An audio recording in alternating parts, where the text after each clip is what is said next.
Sir, Kerala engineering agricultural medical entrance examination, നമ്മുടെ കീം പരീക്ഷ ചട്ടവിരുദ്ധമായിട്ടാണ് കീം പരീക്ഷയുടെ ചില കാര്യങ്ങളെന്നാണ് ഹൈക്കോടതിയുടെ പരാമർശം. എന്റെ ഒരു ചോദ്യം എന്ന് പറയുന്നത്, നമുക്കൊരു ഒരു ഒരു പരീക്ഷ നമ്മൾ പ്രഖ്യാപിക്കുന്നു. ആ പരീക്ഷ പ്രഖ്യാപിക്കുന്ന സമയത്ത് അല്ലെങ്കിൽ കുഞ്ഞുങ്ങളിൽ നിന്ന് ആപ്ലിക്കേഷനുകളൊക്കെ വാങ്ങുന്നതിന് മുൻപ് സർക്കാരിന് തന്നെ ഒരു ബോധ്യം ഉണ്ടാവണം. എന്തൊക്കെ മാറ്റങ്ങൾ വരുത്തണം, മാറ്റങ്ങൾ വരുത്തണ്ട എന്നതിനെ കുറിച്ച്. റിസൾട്ട് പ്രഖ്യാപിച്ചതിന് ശേഷം വരുത്തുന്ന മാറ്റങ്ങൾ വിദ്യാർത്ഥികളുടെ അല്ലെങ്കിൽ അവരുടെ തുടർ വിദ്യാഭ്യാസത്തെ ഉൾപ്പെടെ ബാധിക്കും എന്നൊക്കെയുള്ള വിഷയങ്ങളാണ് ഹൈക്കോടതി ചൂണ്ടിക്കാണിക്കുന്നത്. എന്തുകൊണ്ടായിരിക്കാം സർക്കാർ ഇത്തരത്തിൽ ഒരു തീരുമാനത്തിലേക്ക് എത്തിയത്? ഒപ്പം കീം പരീക്ഷയിൽ മറ്റെന്തൊക്കെ വിലയിരുത്തലുകളാണ് ഹൈക്കോടതി നടത്തിയിരിക്കുന്നത്? ഈ പരീക്ഷയില് പരീക്ഷയും കഴിഞ്ഞ് റിസൾട്ട് പ്രഖ്യാപിക്കുമ്പോൾ അതിന്റെ ചട്ടത്തിൽ മാറ്റം വരുത്തുന്നത് നിയമപരമല്ല. അത് ശരിയായിട്ടുള്ള ഒരു കാര്യമല്ല. കാരണം അതിനു മുമ്പ് നടത്തിയ പരീക്ഷകളുടെയൊക്കെ ഹിസ്റ്ററി അല്ലെങ്കിൽ അതിൽ നിന്നും കിട്ടിയ പാഠങ്ങളൊക്കെ ഈ എൻട്രൻസ് കമ്മീഷണറേറ്റിലെ ഉദ്യോഗസ്ഥന്മാർക്ക് അറിയാവുന്നതാണ്. ഈ പാരിറ്റി, അതായത് CBSE സിലബസും കേരള സിലബസും തമ്മിൽ മാച്ച് ചെയ്യുമ്പോൾ കേരള സിലബസിൽ പഠിച്ച കുട്ടികൾക്ക് കൂടുതലായിട്ട് ഓവർ പെർഫോം ചെയ്യാൻ പറ്റുന്നില്ല, അല്ലെങ്കിൽ അവർക്ക് വേണ്ടത്ര പ്രാതിനിധ്യം ഈ പരീക്ഷകളിൽ കിട്ടുന്നില്ല എന്നുള്ള ഒരു പ്രശ്നത്തിനെ മറികടക്കാൻ വേണ്ടിയിട്ടാണ് സർക്കാർ ഇത് ചെയ്തത്. ഇത് ഇപ്പോൾ ഈ അവസാന നിമിഷം കൊണ്ടുവന്ന് വെച്ച് ചെയ്യേണ്ട ഒരു കാര്യമല്ല. ഇത് ആപ്ലിക്കേഷൻ വിളിക്കുമ്പോൾ തന്നെ അവർക്ക് ഈ സ്കീം സജസ്റ്റ് ചെയ്യായിരുന്നു, എന്നിട്ട് മുന്നോട്ട് പോകാമായി. അതവർ ചെയ്തില്ല. ഇപ്പോൾ അത് ചെയ്തു കഴിയുമ്പോൾ നമുക്ക് അതിൻ്റെ ഒരു ചിത്രം എന്ന് പറയുന്നത്, കുട്ടികൾക്ക് മോഡറേഷൻ കൊടുത്ത് കുട്ടികളെ ജയിപ്പിക്കാൻ ശ്രമിക്കുന്ന ഒരു സാഹചര്യത്തിലേക്കാണ് ആ കാര്യം എത്തിപ്പോയത്. അതിനെയാണ് ഹൈക്കോടതി തള്ളിക്കളഞ്ഞത്.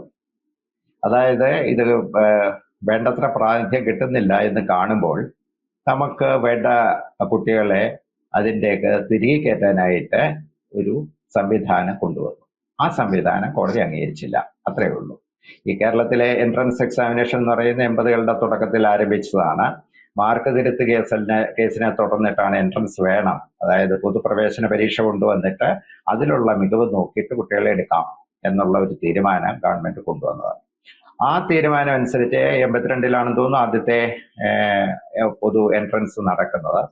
അതിനുശേഷം ഇങ്ങോട്ട് വലിയ തെറ്റുകുറ്റങ്ങളൊക്കെ ഇല്ലാതെ പോകുന്ന ഒരു കാര്യമാണ്. കാരണം വളരെ സാധാരണക്കാരായ കുട്ടികൾക്കൊക്കെ ഒരുപാട് ചാൻസുകൾ, അതായത് പഠിക്കാൻ മാർക്ക് വെച്ചിട്ട് അവർക്ക് പെർഫോം ചെയ്യാൻ പറ്റാതെ പോയത്, ഇപ്പൊ അല്ലെങ്കിൽ ഹയസ്റ്റ് ടോപ്പ് മാർക്ക് കിട്ടാനുള്ള ട്യൂഷൻ പോകാനോ മറ്റൊന്നും പറ്റാതെ വന്ന കുട്ടികൾക്കും അവരുടെ ഇന്റലിജൻസ് വെച്ചിട്ട് പരീക്ഷ എഴുതി പാസ്സാകാനുള്ള ഒരു സന്ദർഭം ഈ എൻട്രൻസ് എക്സാമിനേഷൻ കൊടുത്തിട്ടുണ്ട്.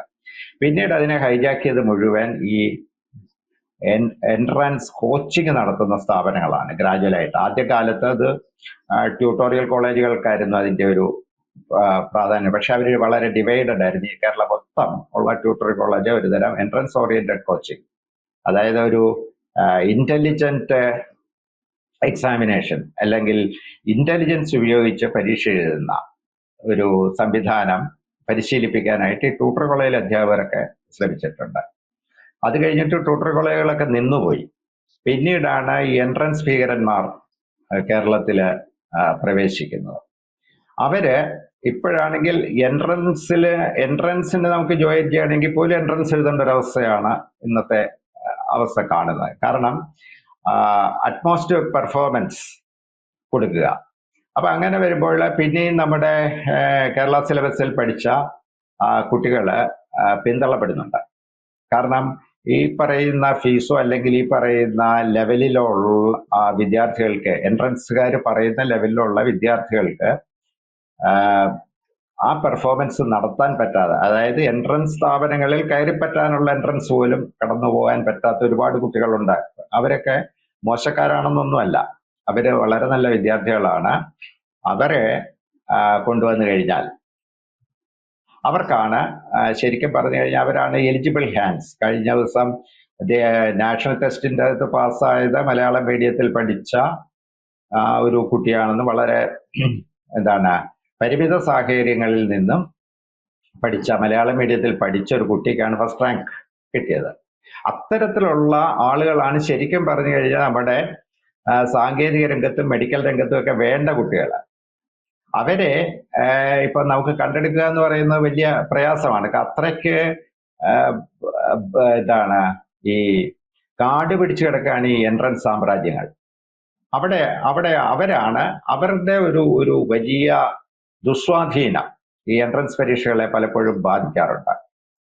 അപ്പം ഇവരെ സംബന്ധിച്ചിടത്തോളം എൻട്രൻസ് ഭീകരന്മാർക്കൊപ്പം തന്നെ വേറൊരു വിഭാഗം കേരളത്തിലുള്ളതെന്ന് പറയുന്നത് കേരളത്തിലെ സ്വാശ്രയ കോളേജുകളാണ്. അവർക്ക് വിദ്യാർത്ഥികളില്ല. കഴിഞ്ഞ വർഷമൊക്കെ ഇഷ്ടംപോലെ ടെക്നിക്കൽ സീറ്റുകൾ ഒഴിഞ്ഞു കിടക്കുകയായിരുന്നു. അപ്പൊ അവർക്കും കുട്ടികളെ വേണം. അത് ഈ CBSE-യിലൊക്കെ പഠിച്ച ടോപ്പ് ലെവൽ സ്റ്റുഡൻസ് ഒന്നും അത് പ്രിഫർ ചെയ്തില്ല. പ്രിഫർ ചെയ്താൽ പോലും കേരളത്തിലെ എഞ്ചിനീയറിംഗ് കോളേജ് പോവില്ല. കാരണം പോയിട്ട് കാര്യമില്ല. അവര് CBSE പഠിച്ചിട്ട് അവർക്ക് ഇവിടെ കോഴ്സ് കിട്ടുന്നില്ലെങ്കിൽ അവർ കർണാടകയിലോ അല്ലെങ്കിൽ ജർമ്മനിയിലോ ഫ്രാൻസിലോ എവിടെയെങ്കിലും പോയിട്ട് തുടർപഠനം നടത്താൻ നോക്കും. അങ്ങനെയാണ് കേരളത്തിലെ സാങ്കേതിക വിദ്യാലയങ്ങൾ കാലിയായി കിടക്കാൻ തുടങ്ങിയത്.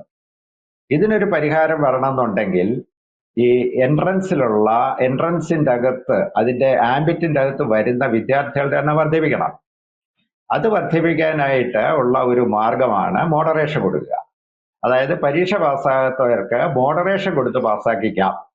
അങ്ങനെ അപ്പൊ ഈ എൻട്രൻസ് ടെസ്റ്റിന്റെ അകത്ത് ആ എൻട്രൻസ് ലിസ്റ്റിന്റെ അകത്ത് വന്നാൽ മതി, ഞങ്ങൾ അഡ്മിഷൻ കൊടുത്തോളാം എന്ന് സ്വകാര്യ കച്ചവടക്കാര്, വിദ്യാഭ്യാസ കച്ചവടക്കാര് ഇങ്ങനെ വഴിയിൽ സാധനം വെച്ച് വിൽക്കുന്ന പോലെ കോഴ്സ് വെച്ച് വിറ്റുകൊണ്ടിരിക്കുകയാണ്. അവർക്ക് സഹായകരമായ ഒരു തീരുമാനമാണ് ഈ പറയുന്ന മറ്റേ മാർക്കുകളുടെ അഡ്ജസ്റ്റ്മെന്റുകൾ കൊണ്ട് ഇവിടെ കേരളത്തിൽ ഇപ്പൊ സംഭവിച്ചത്, കോടതി എടുത്തു കളഞ്ഞതുമായിട്ടുള്ള കാര്യം.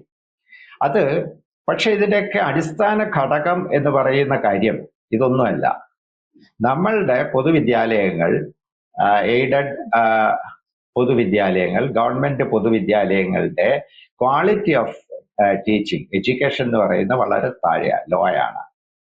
അത് കണ്ടു കഴിഞ്ഞാൽ ഈ പറയുന്ന കോടതിക്ക് ഗോഡ്ഫാദറിലെ ഇദ്ദേഹം എന്താണ് ഇന്നസെന്റ് ചോദിച്ച പോലെ നീയൊക്കെ എന്തിനാടാ പഠിക്കുന്നതെന്ന് ചോദിക്കാൻ തോന്നിപ്പോകുന്നതിൻ്റെ അകത്തൊരു അസ്വാഭാവികതയില്ല. കാരണം ഇവരെ സംബന്ധിച്ചിടത്തോളം ഇപ്പോൾ ഇവരുടെ മെയിനായിട്ടുള്ള പരിപാടി എന്ന് പറയുന്നത് എന്താണ് ഈ ഗാസായ്ക്ക് പിന്തുണ കൊടുക്കുക, അല്ലെങ്കിൽ ഗവൺമെന്റിനെതിരെ യൂണിവേഴ്സിറ്റിക്കെതിരെ സമരം ചെയ്യുക, അങ്ങനെയുള്ള എക്സ്ട്രാ കരിക്കുലർ ആക്ടിവിറ്റിയിൽ പെട്ടിട്ട് ഒരു CBSE സ്റ്റുഡൻറ്റിനെ പോലെ പഠിക്കാനുള്ള സാഹചര്യം അവർക്ക് ഇല്ല.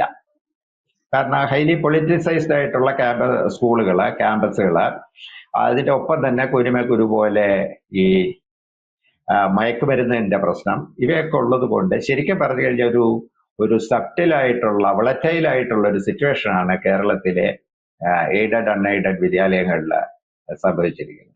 അതിന്റെ ക്വാളിറ്റി വർദ്ധിപ്പിക്കുക എന്നുള്ളതിൽ ശരിക്കും പറഞ്ഞു കഴിഞ്ഞാൽ ഈ എൻട്രൻസ് മാർക്ക് അഡ്ജസ്റ്റ് ചെയ്യുന്നതിനേക്കാളും അല്ലെങ്കിൽ എൻട്രൻസിൽ മൊഡറേഷൻ കൊടുക്കുന്നതിനേക്കാളും ഈ സർക്കാർ ചെയ്യേണ്ടത്. അതിനെപ്പോഴാണ് സർക്കാർ തയ്യാറാകുന്നത് എന്നുള്ളതാണ് നമുക്ക് അറിയേണ്ടത്. കാരണം ഇവര് ഇപ്പം സാധാരണ സ്കൂളിൽ മാത്രം പോരാ, എന്തിനാണ് ഈ ആർട്സ് ആൻഡ് സയൻസ് കോളേജുകളിൽ സീറ്റ് ഒഴിഞ്ഞു കിടക്കുകയാണ്. ഇവിടെ എങ്ങും കുട്ടികൾ പഠിക്കാൻ വരുന്നില്ല. പഠിക്കാൻ വരുന്ന കുട്ടികൾക്ക് തന്നെ മിനിമം എന്താണ് ഒരു സ്റ്റാൻഡേർഡൈസ് ചെയ്യുകയാണെങ്കിൽ ഒരു മിനിമം സ്റ്റാൻഡേർഡ് ഇല്ല. അപ്പൊ അങ്ങനെ വരുന്ന അതാണ് ശരിക്കുമുള്ള നമ്മുടെ വിദ്യാഭ്യാസ രംഗത്തെ രോഗമെന്ന് തിരിച്ചറിയുകയാണ് കേരളത്തിലെ പൊതുവിദ്യാഭ്യാസ മന്ത്രിയും ഉന്നത വിദ്യാഭ്യാസ മന്ത്രിയും ചെയ്യേണ്ട കാര്യം. അതിനുള്ള മാറ്റം വരുത്തണം. അതിനുള്ള മാറ്റം വരുത്തേണ്ടി വരുമ്പോഴുള്ള പ്രശ്നം എന്ന് പറയുന്നത് അപ്പോൾ അതിനെതിരെ നിൽക്കാൻ പോകുന്ന ഇവിടുത്തെ അധ്യാപക സംഘടനകളായിരിക്കും. ഇപ്പൊ തന്നെ കഴിഞ്ഞ ദിവസം തന്നെ കണ്ട രസകരമായൊരു സംഗതി എന്ന് പറയുന്നത് ഒരു യൂണിവേഴ്സിറ്റിയുടെ അഡ്മിനിസ്ട്രേറ്റീവ് ഓഫീസർ സസ്പെൻഷനിലിരിക്കുന്ന അഡ്മിനിസ്ട്രേറ്റീവ് ഓഫീസർ കൊണ്ടുപോയി ലീവ് ലെറ്റർ കൊടുത്തിരിക്കുകയാണ്. അദ്ദേഹത്തിന് മിനിമം ചട്ടം KSR കേരള സർവീസ് റൂളിലെ മിനിമം ചട്ടം പോലും അറിയത്തില്ലേ എന്നുള്ളത് നമ്മൾ സംശയിച്ചു പോയി കഴിഞ്ഞാൽ അത്ഭുതമൊന്നുമില്ല. ഇതുപോലെയാണ് ഇങ്ങനെയുള്ള കക്ഷികളാണ് കേരളത്തിലെ വിദ്യാഭ്യാസ രംഗത്തിന്റെ അഡ്മിനിസ്ട്രേറ്റർമാരും അതിനെ നയിക്കുന്നവരും ഒക്കെ ആയിട്ടിരിക്കുന്നത്. അപ്പൊ സ്വാഭാവികമായിട്ട് സംഭവിക്കാവുന്ന ഒരു കാര്യം എന്ന് പറയുന്നത് നമ്മളുടെ എഡ്യൂക്കേഷൻ ക്വാളിറ്റി എന്ന് പറയുന്ന ഡ്രോപ്പ് ചെയ്ത് താഴ്ത്തു പോവുകയാണ്. അത് എന്താണ് തറയിലെത്തുന്നതിന് മുമ്പെങ്കിലും താങ്ങി പിടിക്കാനായിട്ടുള്ള ഒരു സംവിധാനം ഗവൺമെന്റിന്റെ ഭാഗത്തു നിന്നുണ്ടാകണം. അല്ലാതെ ഇതിന്റെ അകത്ത് യാതൊരു മാറ്റവും ഉണ്ടാകുന്നില്ല. ഇവർ പോയി കഴിഞ്ഞാൽ ഒരു പ്രയോജനം ഉണ്ടാകുമെന്ന് എനിക്ക് തോന്നുന്നില്ല. ബേസിക് മാത്തമാറ്റിക്സും ഫിസിക്സും കെമിസ്ട്രി അറിയാത്ത കുട്ടികള് മെഡിസിനോ എഞ്ചിനീയറിങ്ങോ എടുത്തിട്ട് എന്തെങ്കിലും പ്രയോജനം ഉണ്ടാകുന്നതായിട്ട് ചരിത്രം തെളിയിച്ചിട്ടില്ല. കാരണം ഇത് മൂന്നും വളരെ ബേസിക് ആയിട്ട് വേണ്ട ഒരു കാര്യമാണ്. അതിനുള്ള അധ്യാപനവും അതിനുള്ള അച്ചടക്കവും.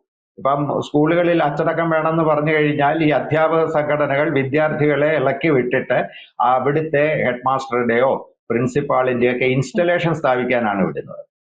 അതൊക്കെ മാറ്റിവെച്ചിട്ട് കുട്ടികൾക്ക് അവിടെ പഠിക്കണം.